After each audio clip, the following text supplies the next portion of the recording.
Саламатсыздар ма, құрметті студенттер. Қызылорда облысы Жаңғырған ауданы Жаңғырған аграрлы-техникалық колледжінің информатика пәнінің оқытушысы мен Қасымбекова Дана Есімханқызы. Бүгінгі сабақтың тақырыбы кестелерді өңдеу және біріктіру. Сабақтың мақсаты Word мәтіндік редакторында кестелермен жұмыс бойынша студенттерді білім біліктілік қабілетін қалыптастыру.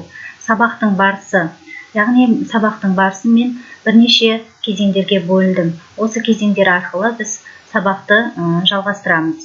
Бірінші сабақта жаңа сабақты жалғастырмас бұрын үй тапсырмасын кім жылдам ойыны арқылы үй тапсырмасын сұраймыз. Яғни бірнеше сұрақтар беріледі. Сол сұрақтарға кім тез жауап берсе, сол бағаланады. Яғни кубиктердің ішінде де бірнеше сұрақтар жасырылған. Яғни бүгінгі жаңа сабақты бастаймыз. Яғни жаңа сабақ кестелерді өңдеу және біріктіру. Мәтіндік редактормен жұмыс істеу барысында реттелген ақпаратты жиі қолданамыз. Осындай реттелген құжаттарды сақтаудың ең қолайлы тәсілі кестелер болып табылатынын білеміз. Сондықтан да кесте дегеніміз құрамына мәтіндер кіретін жолдар мен бағандардан орналасқан иешықтар жиынтығын біз кесте деп атаймыз. Кестелермен жұмыс істеуге арналған командалар кестені даярлау мен өңдеуді жеңілдетуге, сондай-ақ ондағы сақталған мәліметтерді реттеуге және форматтауға мүмкіндік береді. Кесте құжаттың кез келген жеріне қойыла береді. Яғни кесте дегеніміз бағандар мен жолдардан реттелген ақпараттардан тұрады.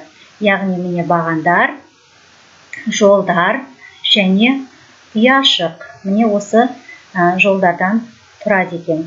Кестені біз, яғни қазіргі заманымызда үш тілді жаңғырту кезеңінде жүрміз. Сол сияқты үш тілде, мысалы кесте, таблица, тейбл, бағандар, столбцы, коломец, жолдар, строка, роудес және ұяшық, плей. Кесте. Яғни кестеге қалай кіреміз? Бірінші таблица, вставить таблица.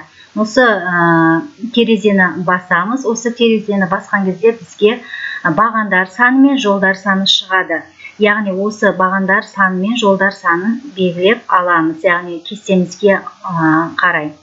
Кесте құру үшін бізге стандартты панелі, яғни қарапайым кестелерді құру үшін және кестені кірістіру сұхбат терезесі, яғни күрделі кестелерді құру үшін және кестелер мен шекаралар аспапты панелі, яғни құрылымды күрделі кестелерді құру үшін кесте құру жолдары қажет.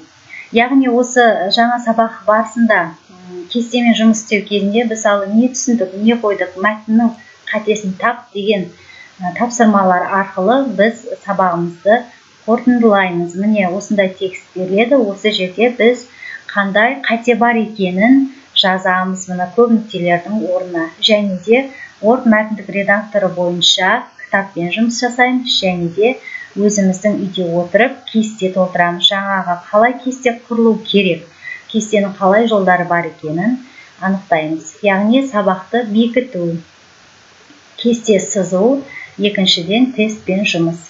Мінекей тест тапсырмалары беріледі сіздерге үй тапсырмасына. Міне тесттердің және жауаптары. Және оқушыларды соңында оқушыларды бағалаймыз. Үйге тапсырма беру.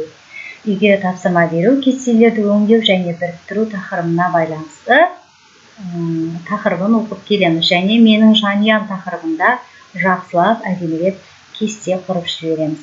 Назарларыңызға рахмет.